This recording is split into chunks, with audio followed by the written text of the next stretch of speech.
Save को कौन कहती? कदली की?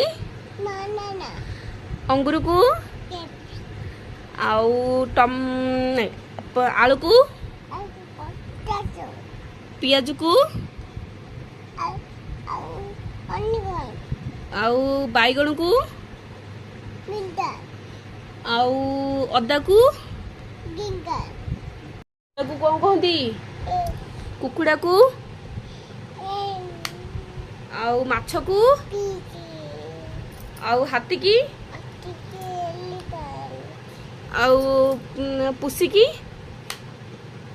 म्याऊ को कौन कहती? आउ डुगु को? अच्छा आउ चिल्लो को?